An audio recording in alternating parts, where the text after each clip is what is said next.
Exil des jeunes entrepreneurs africains, l'or perdu de l'Afrique, le périple de Malik.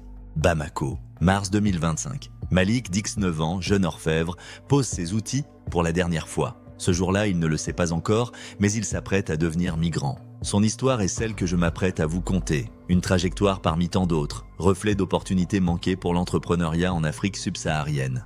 Dans son atelier à Bamako, Malik, 19 ans, est un jeune bijoutier, un talent rare. Son savoir-faire, son héritage sont remarquables, mais le monde évolue. À la télévision, il voit que les grands bijoutiers sont suisses, pas maliens. Sa profession est-elle condamnée à l'immobilisme ? Ici, l'or du Mali s'envole. Raffiné ailleurs, vendu ailleurs. Et lui, il reste sur le quai. Comment développer son talent en Occident et devenir créateur de bijoux ? Le dilemme du départ, Malik seul dans la nuit contemplant le paysage désertique de son pays.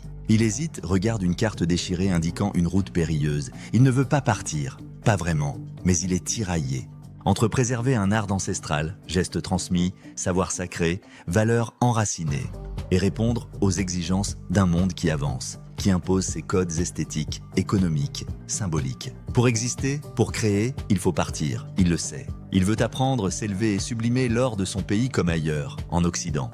Mais ce pays, le Mali ne lui en donne pas les moyens. Alors partir, ou rester et s'éteindre à petit feu. Malik a pris sa décision. Son rêve, fragile mais obstiné, l'emporte. Il vend ce qu'il peut, glisse ses maigres économies dans une poche trop légère, confie le reste à sa mère. Puis il entre dans le monde des passeurs où l'espoir se monnaie au prix fort. Les passeurs n'ont que faire de l'or. Ici, l'or est un mirage. Ce qu'ils exigent, c'est de l'argent, beaucoup d'argent. Sans cela, ils t'abandonnent, sans un mot, sans un regard, laissant le désert décider de ton sort. Malik n'a pas le choix, il s'endette, achète son passage comme on achète un sursis. Le jour venu, Malik monte dans un camion. C'est vieux, ça tousse, on est serré, empilé, jeune mais déjà usé. Sous la bâche, le silence est plus lourd que la peur. Le désert, lui, ne pose pas de questions. Il prend. La parole est un danger. Un mot, et tu disparais. Un regard, et tu t'effaces. Alors, il faut se taire, se plier, se fondre. Les passeurs et certains douaniers, des enfers tunisiens et libyens, avancent main dans la main. Ici, le voyage n'est pas un passage, c'est une disparition. La parole est un danger. Un mot de trop, un regard mal placé, et l'ombre s'abat. Alors, on apprend à se fondre, à se faire invisible, exister sans bruit pour ne pas éveiller les soupçons. Les passeurs règnent sans visage, sans justice. Ils ne demandent ni nom, ni rêve. Juste de l'argent, toujours plus. Malik n'en a plus. Alors, il n'est plus rien. Ni orfèvre, ni fils, ni jeune homme plein d'avenir. Il n'est qu'un corps, une marchandise que l'on marchande, que l'on dépouille, que l'on brise. Des semaines d'attente. Des jours à scruter l'horizon, à espérer un départ qui ne vient pas. La plage libyenne est un purgatoire où le temps s'efface, où l'attente broie les âmes. Et puis enfin, l'instant fatidique. L'embarcation apparaît, dérisoire face à l'immensité de la mer. Pas assez grande, pas assez solide. Mais c'est la seule chance. Ici, survivre n'est pas une question de mérite. C'est une question de force, de rapidité. Une place ne se gagne pas, elle s'arrache. Malik le sait, il plonge dans la cohue, lutte et se hisse à bord.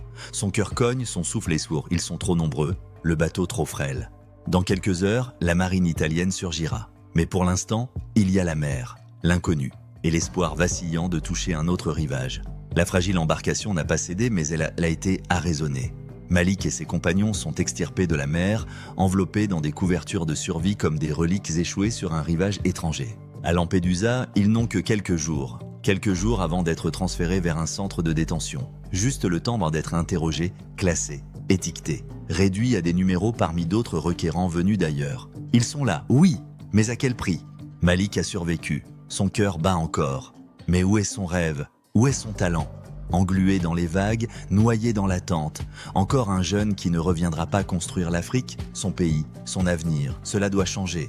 En conclusion, l'urgence d'un changement. L'histoire de Malik n'est pas celle d'un seul homme. Elle est le reflet d'une jeunesse africaine vibrante, talentueuse, condamnée à l'exil faute de perspective. Tant d'esprits brillants, d'artisans visionnaires, de créateurs et de bâtisseurs contraints d'abandonner leur terre pour chercher ailleurs ce qu'ils devraient trouver chez eux. Le problème n'est pas l'absence de rêves, c'est l'absence d'opportunités pour les faire éclore. Sans éducation accessible, sans formation adaptée, sans infrastructures solides, sans système de santé fiable, sans gouvernance transparente et sans justice sociale, l'avenir se dérobe sous leurs pieds.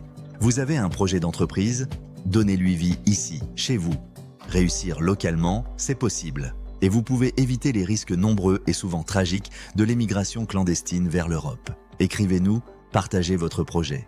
Nous sommes à vos côtés pour vous accompagner, étape par étape. Souvenez-vous, chaque grande réussite commence par une première décision. Alors, êtes-vous prêt à franchir ce premier pas avec nous ?